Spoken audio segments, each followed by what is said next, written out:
자, 안녕하십니까. 우리가 지금 뭐에 대해서 공부하고 있냐 그러면 자료 수집 방법에 대해서 공부를 하고 있는데, 저번 시간에는 양적 연구에서 주로 활용을 하는 질문지법과 실험법에 대해서 공부를 했었습니다. 왜 양적 연구에서 실험법과 질문지법을 주로 활용하냐면 통계 처리하기 쉽기 때문에 그렇다, 이런 얘기를 했었죠. 계량화하기 좋다. 즉 측정을 해서 어떤 수치로 변환하고 그 변수와 변수 사이에, 즉 독립변수가 종속변수에 어떤 영향을 주는지를 알아내기에는 아주 적합하기 때문에 양적 연구에서 주로 활용한다, 이렇게 말했고, 그 대상자들의 내면의 세계를 들여다볼 수 있는 어떤 일상생활을 있는 그대로 살펴볼 수 있는 면접법과 참여관찰법은 주로 질적 연구에서 활용한다, 이렇게 이야기를 했었고요. 우리가 또 하나 자료 수집 방법이 있는데 그것은 문헌연구법이라는 게 있다, 이렇게 얘기했죠. 이 문헌연구법은 양적인 연구와 질적 연구 모두에서 활용하는 방법이다, 이렇게 이야기할 수 있습니다. 자, 그럼 이 문헌이라고 하는 것은 말 그대로 뭐냐면 각종 기록물들을 문헌이라고 합니다. 대표적인 것은 어떤 이 연구자들의 논문이라든지 보고서라든지 우리나라의 통계청의 각종 통계 자료, 이런 거죠. 통계청에서 발표한 자료가 있을 수도 있고요. 경찰청에서 발표한 자료, 이런 것들도 우리가 문헌이라고 볼 수 있고, 또 신문이라든가 이런 것들도 우리는 문헌으로 볼 수 있다. 그러니까 이 문헌의 범위는 굉장히 범위가 넓다, 이렇게 말했는데요. 그 어떤 기록물 속에서 내가, 연구자가 알고 싶은 것을 인용해서 갖다가 사용하는 방법을 우리는 문헌연구법이다, 이렇게 얘기를 하는데, 아마도 여러분들 가장 이해하기 좋게 말하면 조선왕조실록 같은 것이 대표적으로 문헌이죠. 그러면 거기에서 조선시대 사람들의 일상생활이 어떠했는가, 예를 들어서 우리 학교 도서관에도 그런 책이 있는데 조선 왕의 하루는 어땠을까, 이런 기록들을 알 수 있습니다. 그것은 질적인 연구잖아요. 어떤 통계 처리를 해가지고 X와 Y의 관계를 아는 것이 아니고 조선 왕의 하루 생활은 어땠을까, 이런 일상생활을 알고 싶다면 그 조선왕조실록을 자세히 읽어보면 왕들의 하루를 알 수 있다. 그러면 질적 연구에서 활용을 하는 것이죠. 그런데 각종 조선왕조실록에 보면 통계 자료들이 나와 있습니다. 양반의 어느 고을의 양반은 몇 명이었고, 평민은, 상민은 몇 명이 있고, 노비는 몇 명이었는데 누가 몇 평의 땅을 가지고 있고, 말은 몇 마리고 소는 몇 마리고, 거기서 수확량은 어떻게 되고, 이러한 각종 통계 자료 같은 것들을 알 수 있는 자료들이 있거든요. 그런 것은 양적 연구에서 활용할 수 있다, 이렇게 우리가 이야기할 수 있는 것이고요. 자, 이 문헌연구법에서 우리가 특히 알아야 될 내용은, 여러분들이 어떤 자료라는 게 있을 때 우리가 이 자료는 1차 자료라는 게 있고 2차 자료라는 게 있어요. 그러면 1차 자료는 뭐냐면 연구자가 직접 수집한 자료를 우리는 1차 자료라고 합니다. 예를 들어서 내가 광성고등학교 3학년 학생들을 대상으로 이성교제의 실태를 한번 조사하고 싶다. 여자친구가 있는지 없는지, 언제부터 사귀는지, 주로 사귀는 기간은 얼마나 되는지, 만나면 뭘 하는지, 이런 걸 알고 싶다 그러면 그 궁금한 것을 대상자를 대상으로 자료를 내가 직접 수집했죠. 그런 거를 1차 자료라고 해요. 그러면 2차 자료는 뭘 말하느냐? 연구자가 직접 수집하지 않은 자료를 2차 자료라고 합니다. 그러니까 예를 들어서 내가 무슨 청소년 범죄 현황, 청소년 가출 현황을 알고 싶어서 우리나라 대한민국 경찰청 자료를 인용했다. 그러면 내가 조사한 게 아니라 경찰청에서 조사한 자료를 내가 인용하기 때문에 이러한 자료를 우리는 2차 자료다 이렇게 이야기를 합니다. 예를 들어서 나보다 먼저 연구한 사람들이 어떤 논문을 발표했다면 그 논문을 참고해서 내가 그 논문 속에서 궁금한 자료를 갖다가 쓴다면 그런 것을 우리는 2차 자료다 이렇게 부르니까 여러분들이 잘 이해하셨겠지만 이 문헌연구법에서 활용하는 자료는 몇 차? 그렇죠. 거의 대부분이 2차 자료라는 것을 알 수 있습니다. 다른 교수님의 논문을 내가 무슨 인용을 했다라든가 무슨 우리나라의 정부 통계청에서 수많은 통계 자료를 내거든요. 그런 것들 요즘에 뭐 질병관리본부에서 코로나 환자에 대해서 몇 명이 발생을 했고 몇 명이 사망을 했고 외국에서 들어온 사람 또 지역 감염 이런 통계 자료를 내가 어떤 연구를 위해서 갖다 썼다면 그런 것은 내가 직접 수집한 것이 아니라 나라에서 수집한 자료를 내가 활용하고 있기 때문에 그런 자료를 2차 자료다 이렇게 부른다는 거예요. 그러면 이 문헌연구법의 가장 큰 장점은 뭘까요? 그렇습니다. 이것은 시간과 공간을 초월해서 연구가 가능하다 이렇게 이야기할 수 있습니다. 예를 들어서 내가 가보지 않은 조선시대의 삶을 연구할 수 있죠. 기록물을 살펴보면서 내가 가보지 않은 아프리카에 대해서도 연구할 수 있죠. 내가 유럽에 대해서도 미국에 대해서도 연구할 수 있죠. 즉 시간과 공간을 초월한 연구가 가능하다라고 하는 것이 문헌연구법의 가장 큰 장점이다 이렇게 말할 수 있고 상대적으로 시간과 비용이 당연히 절약이 되겠죠. 그런데 이 문헌연구법은 사실은 또 굉장한 함정이 있습니다. 여러분도 짐작을 하셨겠지만 예를 들어서 내가 조선시대 때 어떤 책을 참고로 해서 조선시대에 대해서 연구를 했는데 그 내가 참고한 책이 그게 하나의 소설이라면 그러면 그 소설 속에서 활용한 모든 자료는 다 허구가 되겠죠. 그래서 이 문헌의 신뢰성을 확보하는 문제가 가장 이 문헌연구법의 심각한 단점이다 이렇게 말할 수 있습니다. 신뢰할 수 없는 문헌에서 내가 어떤 자료를 인용했다면 그 다음에 내가 갖다 쓰는 모든 자료는 다 허구가 되니까요. 그래서 사실은 이 사회과학이 됐든 자연과학이 됐든 이 허위조, 조작된 논문을 발표하거나 그러면 이 연구자 세계에서 매장당하는 이유가 거기에 있는 겁니다. 왜냐하면 그 허구의 자료를 누군가가 발표를 했는데 그 다음에 연구자들이 그 자료를 인용해서 또는 참고를 해서 어떤 연구를 한다면 그 나머지 모든 자료는 다 허구가 되니까 이 문헌의 신뢰성을 확보하는 문제는 대단히 논란을 불러일으킬 수 있다 하는 게 이 문헌연구법의 심각한 단점이다 이렇게 말할 수 있고요. 또 하나는 어떤 자료 해석상의 논란이 벌어질 수도 있다 이런 뜻입니다. 우리가 예를 들어서 내가 여러분 선배들한테 흔히 하는 말 중에서 옛날에 중국에 송나라든가 그 유명한 스님이 하신 말씀이 있는데 이런 말이 있습니다. 스님이 한번 먼저 써볼 테니까요. 춘색은 무고저하나 이런 말이 있어요. 화지는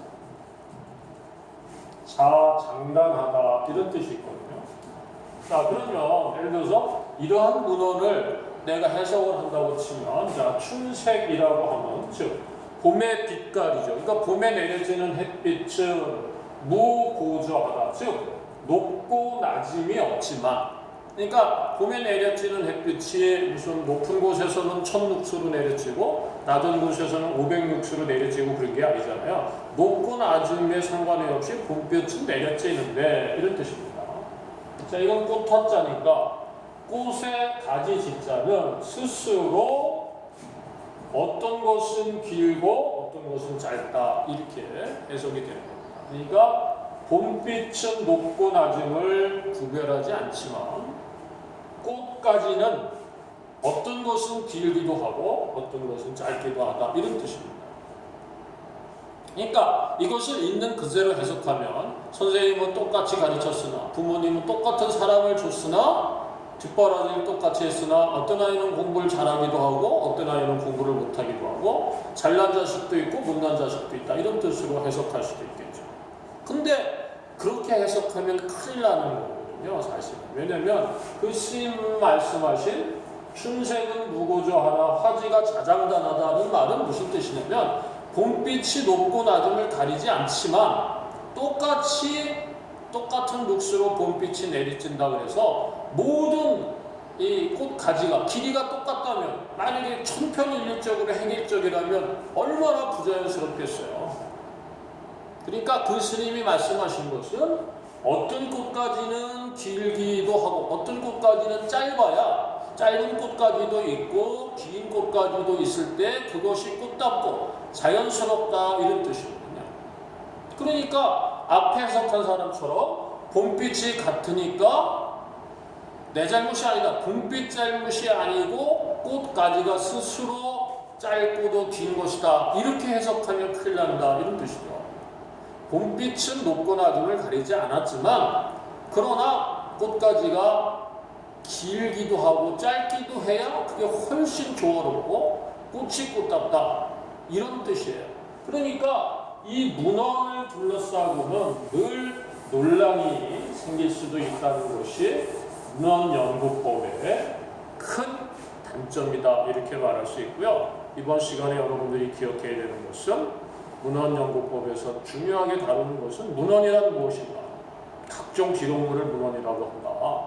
또 문헌의 연구법의 가장 좋은 것은 뭐냐, 시간과 공간을 초월해서 연구할 수 있다. 가보지 않은 세상에 대해서도 기록물을 가지고 연구할 수 있고 시간과 비용을 또 줄일 수도 있다. 그러나 문헌 자체가 허구라면 그것을 인용한 그 뒤에 모든 연구는 다 허구가 되기 때문에 신뢰성 있는 문헌을 확보하는 문제가 굉장히 중요하다. 그 다음에 자료 해석상에 논란이 생길 수도 있다. 이걸 여러분들이 기억을 하시면 되겠고요. 자, 이번 시간에 또 우리가 알아보려고 하는 것은 뭐냐면 사회과학자의 탐구 태도라는 거예요. 사회과학자가 지녀야 할 탐구 태도는 어떤 것들이 있는가? 이것을 우리가 기억을 해야 한다 이런 뜻입니다. 우리가 사회문화 현상을 연구할 때 그 연구 결과물이 과학이라는 이름을 받기 위해서, 그렇죠? 과학이라는 발음을 받기 위해서는 객관적이어야 하잖아요. 그렇잖아요. 내가 어떤 사회문화 현상에 대해서 연구했는데 남들이 아무도 인정을 하지 않는다. 그렇다면 과학의 이름을 얻을 수가 없죠. 그러니까 과학이라는 이름이 되려면 객관적이어야 하고, 객관적이 된다는 것은 뭐냐면 누구나 인정할 수밖에 없을 때 우리는 그것을 객관적이라고 그래요.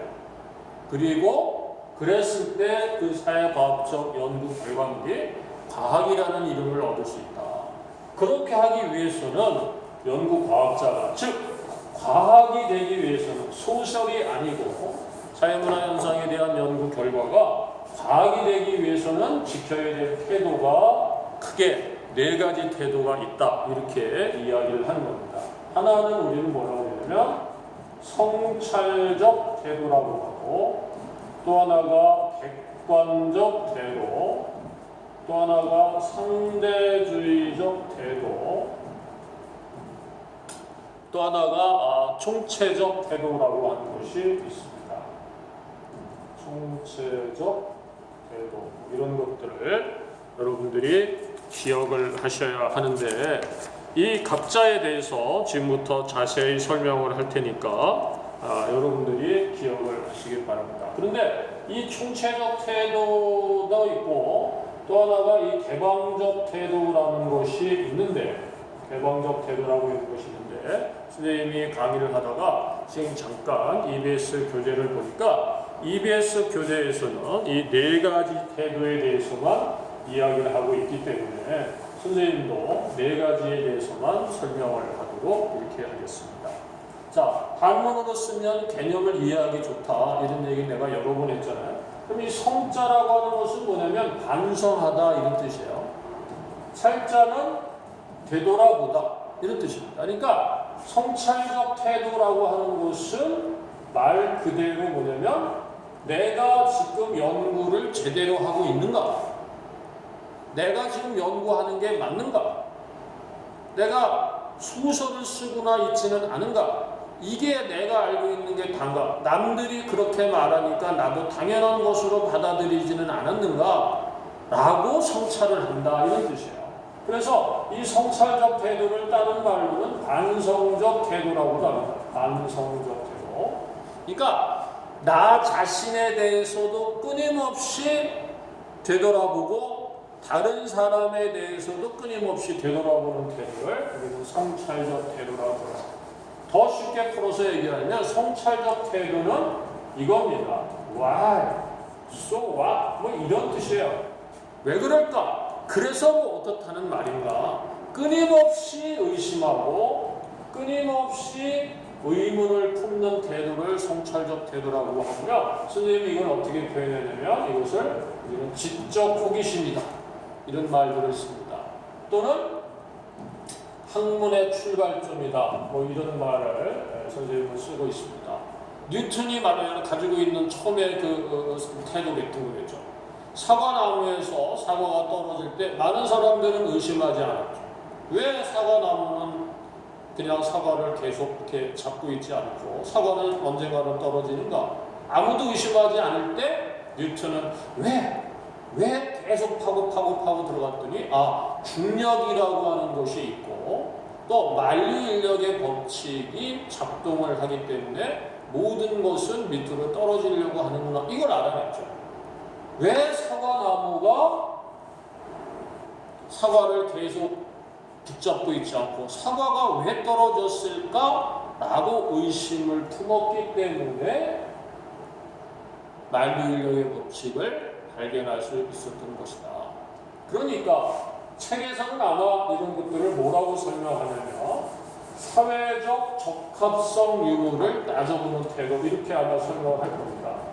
사회적 적합성 유무 또는 여부를 따져보는 태도 이렇게 이야기를 하죠. 이 말은 뭐냐면 이런 겁니다. 실제로 시험에 옛날에 나왔던 것 중에 하나가 뭐가 성찰적 태도냐 이런 거예요.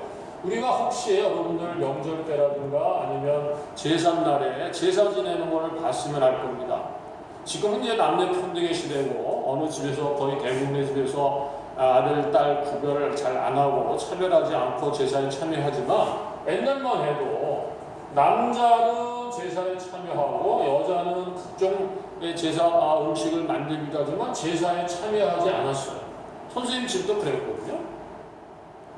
저희 집사람이 아내가 제사 음식을 장만하지만 명절 때 제사에 절을 하고 잔을 올리고 이 제사에 참여하는 것은 우리는 남자들만 참여했었는데 한 번도 저는 그것에 대해서 아니 왜 제사는 여자들이 고생했는데 남자만 제사에 참여하고 여자는 제사에 참여하지 않았을까라고 의심해 본 적이 없거든요. 그런데 그런 걸 의심하는 겁니다. 왜 남자만 제사에 참여하고 여자는 제사에 참여하지 않았을까? 너무나 당연하게 생각했던 것에 대해서 의문을 품고 그래서 그걸 파고 들어가 봤더니 그것은 어떤 남존여비, 남성 우월주의 또는 남자로 이어지는 어떤 부성주의 원칙, 장자 승계의 원칙 뭐 이런 것들과 관계가 있다는 것을 알았다. 여자는 출가 예인이다. 뭐 이런 것들 남존여비 사상이 남성 중심주의적인 어떤 사고가 제사 문화와 관련이 있다는 것을 알았다. 그러면 처음에 왜 여자는 제사에 참여하지 않고 남자만 제사에 참여할까? 의문을 품었던 그 태도를 우리는 성찰적 태도라고 하고 모든 학문의 출발은 의심하면서 시작되는 것이다. 그래서 이것을 다시 한번 얘기를 하지만 지적 호기심을 가지고 사회문화 현상을 탐구하는 태도를 우리는 성찰적 태도라고 하고요. 이 성찰적 태도로 인해서 모든 학문이 시작되는 것이다. 이렇게 이야기할 수 있겠습니다. 자, 두 번째는 뭐냐면 객관적 태도라고 하는 것은 이렇게 써요. 객자가 손님 객자고요. 관자가 볼관자입니다. 그러니까 현상과 사물을 주인의 눈으로 보는 게 아니고 손님의 눈으로 본다는 것은 뭐냐 하면 이건 제3자적 시각에서 사회문화 현상을 탐구한다 이런 뜻입니다. 자기가 가지고 있는 어떤 편견, 선입견 이런 것을 배제하고 오직 경험적인 증거를 제시함으로써 누구도 부인하지 못하게 할 때 우리는 객관적 태도라고 하는 겁니다. 우리 주변에는 그런 사람들이 많습니다. 뭐라고 자기 주장을 막 펼친 다음에 왜 그렇게 생각하냐 그러면 어떤 증거를 제시하지는 못하고 그냥 내가 다 알아. 넌 뭐가 네가 알지도 못하면서 왜 그래? 나는 느낌적으로 알 수 있어. 내가 세상을 살아보니까 그래. 이런 식으로 말을 해서는 안 된다는 겁니다. 어떤 사회문화 현상에 대해서 연구 결과물을 내놓을 때에는 자기가 가지고 있는 어떤 이 편견이라든가 선입견을 다 버리고 있는 그대로의 현상을 탐구하려고 해야 되고 그 과정에서 누구나 인정할 수밖에 없는 경험적 증거를 제시하려고 노력해야 되는데 그러한 태도를 우리는 객관적 태도다 이렇게 이야기를 하는 겁니다. 그러니까 이 객관적 태도의 핵심은 바로 뭐냐 이거죠. 제3자적 시각에서 사회문화 현상을 탐구하고 어떤 편견과 선입견을 배제한 다음에 경험적인 어떤 이 증거를 제시하려고 끊임없이 노력할 때 우리는 그것을 객관적 태도라고 그래요. 그러면 상대주의적인 태도라고 하는 것은 뭐냐 이렇게 써요. 상대주의적이다라고 하는 것은 이렇게 씁니다. 상대주의적이라고 하는 것은 사회문화 현상을 탐구할 때는 내 입장에서 그 사회문화 현상을 바라보는 것이 아니라 그 사회 구성원의 입장에서 탐구하는 태도를 상대주의적 태도라고 합니다. 예를 들어서 내가 아프리카의 어떤 사회문화 현상에 대해서 연구를 하고 싶다면 나의 눈으로 아프리카의 문화를 탐구하려고 하지 말고 아프리카인의 입장에서 아프리카의 문화를 바라보려고 해야 된다. 이것을 우리는 역사적, 사회적 맥락에서 이해하는 태도다 이렇게 말할 수 있고요. 이렇게 할 때 그 사회가 가지고 있는 고유성을 인정할 수밖에 없는 것이죠. 그렇게 되면 당연히 그 사회문화 현상에 대해서 평가하려고 하지 않겠죠. 그렇잖아요. 예를 들어서 백인의 눈으로 어떤 유럽인의 눈으로 아프리카의 문화를 이해할 때 예를 들어서 우리는 무슨 스테이크를 썰고 수제식 화장실에서 침대에서 자는데 너희들은 왜 손으로 먹느냐는 둥 미개하다는 둥 막 이렇게 얘기를 한다면 그 사회문화 현상을 있는 그대로 이해하는 것이 아니라 편견에 빠져서 실상을 왜곡할 수 있는 것이기 때문에 우리가 사회문화 현상을 연구할 때는 그 사회 구성원의 입장에서 이해해야 한다. 그것을 가르쳐서 우리는 문화를 평가하지 않으려고 한다. 평가하지 않고 이해하려고 한다. 이해. 그럼 어떻게 해야지 그 문화를 제대로 이해할 것이냐? 바로 그것은 그 사회 구성원의 입장이 되어보는 것이다. 예를 들어서 아프리카가 고온 다습한 지역인데 거기는 이제 중요한 부위만 가리고 옷을 입지 않는 경우도 많은데 예를 들어서 우리는 두텁게 옷을 입는데 미개한 너희들은 왜 옷을 입으려고 하느냐, 벗으려고 하느냐. 그래서 그 사람들한테 밍크 코트를 갖다가 입힌다고 칩시다.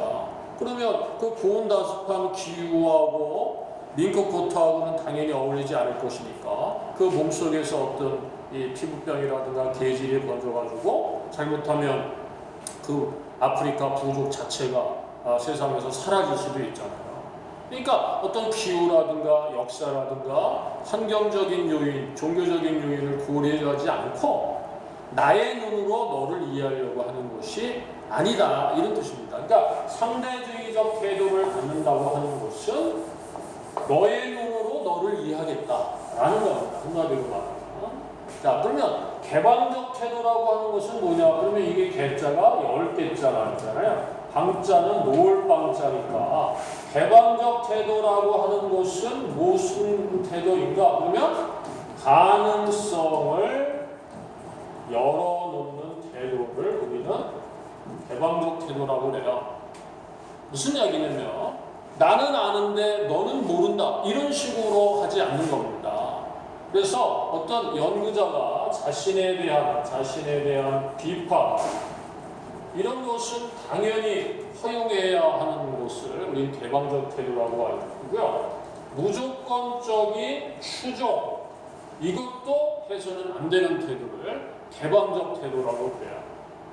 내가 오늘 뭐라고 얘기했지만 아니면 현재까지 우리가 알고 있는 진리가 고정불변 또는 영원한 진리는 아니라고 하는 사실을 인정해야 되고요. 그래서 선생님이 이 개방적 태도와 관련돼서 내가 만들어낸 말이 있어요. 그게 뭐냐면 이런 겁니다. 사회과학적 진리는 현재까지의 진리입니다. 이겁니다. 멋있죠?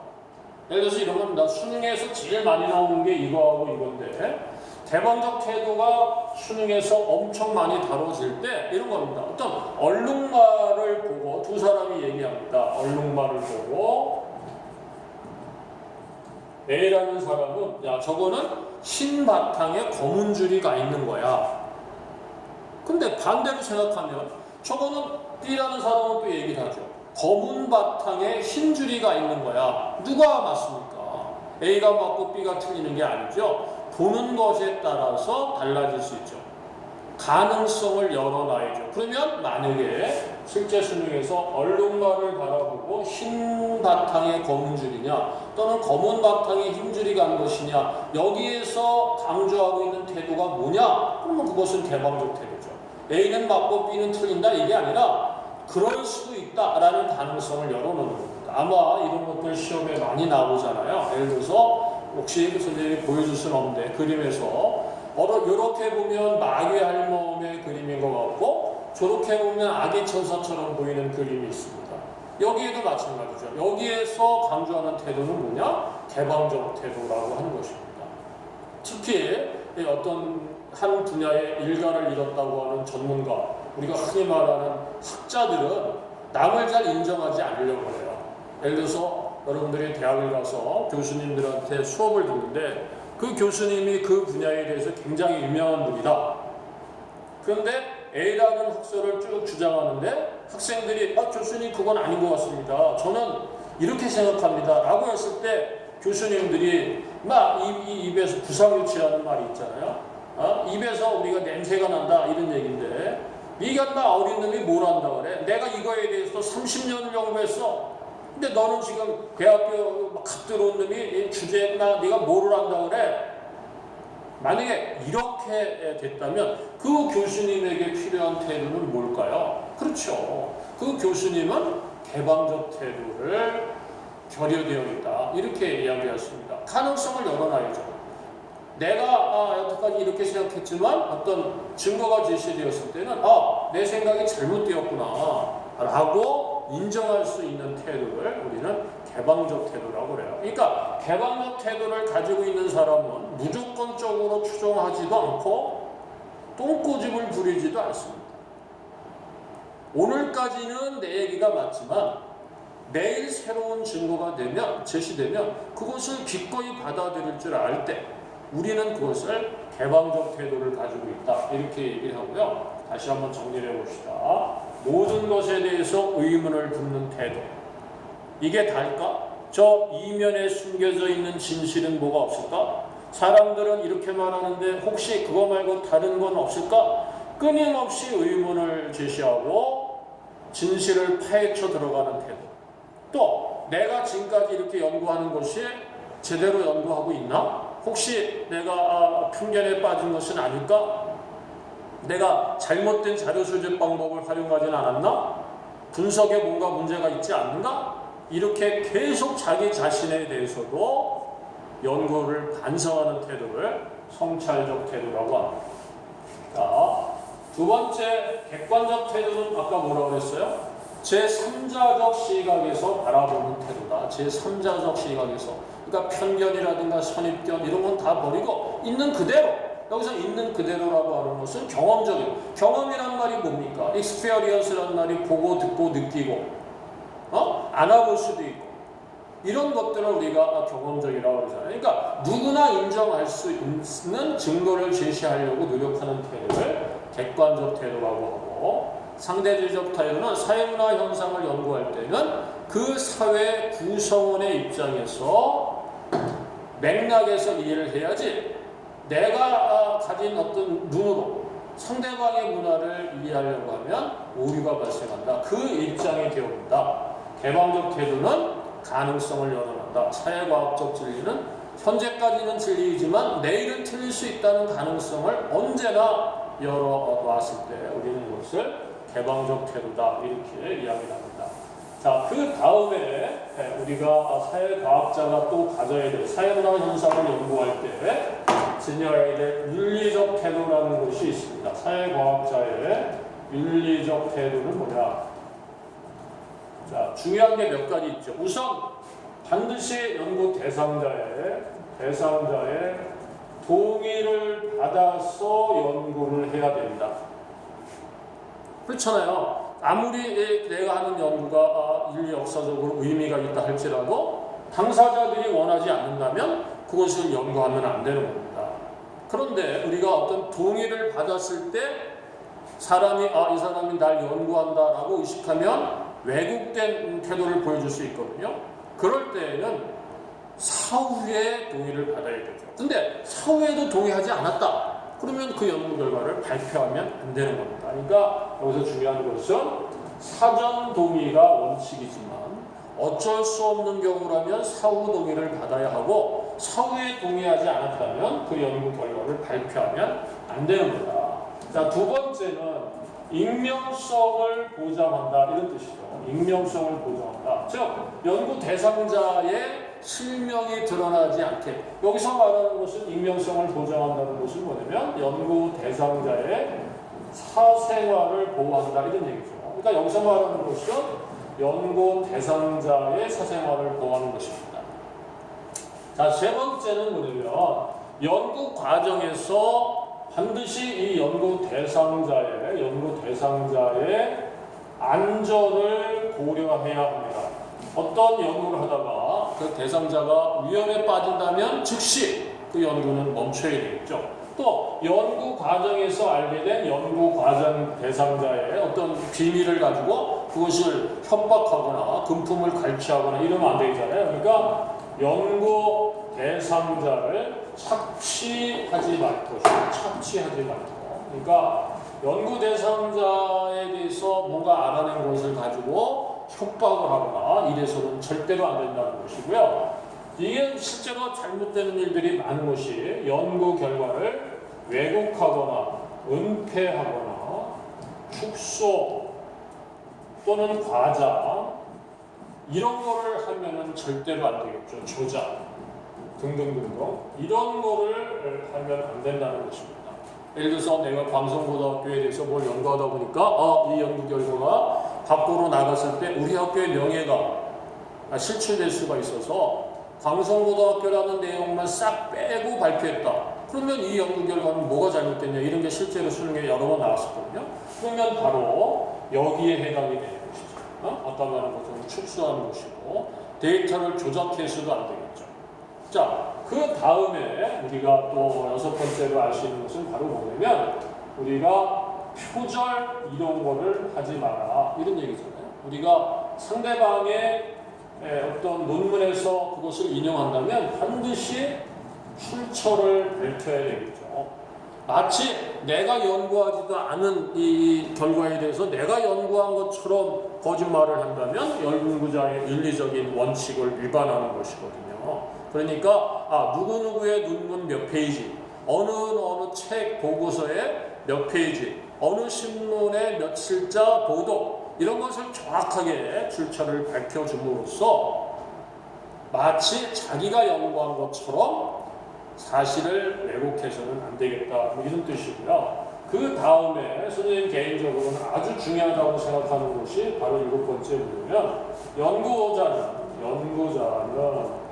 연구 결과에 대해서 끝까지 책임을 져야 됩니다. 내가 어떤 연구 결과를 발표했을 때 세상에서 논란이 생길 수도 있고 어떤 편견을 더 심화시킬 수도 있고 문제가 생겼을 때 내가 원래 의도한 거는 그게 아니야 라고 오리발을 내밀면 안 된다는 겁니다. 내가 연구자가 사회문화 현상에 대해서 어떤 것을 연구하고 그것을 논문이라든가 또는 보고서 형태로 아니면 책자의 형태로 세상에 내놨을 때에는 그로 인해서 파생되는 모든 문제는 다 연구자가 책임을 져야 되는 겁니다. 우리가 인류 역사에서 이 원자폭탄과 관련이 있는 우리가 누구죠? 아인슈타인 얘기 많이 하잖아요.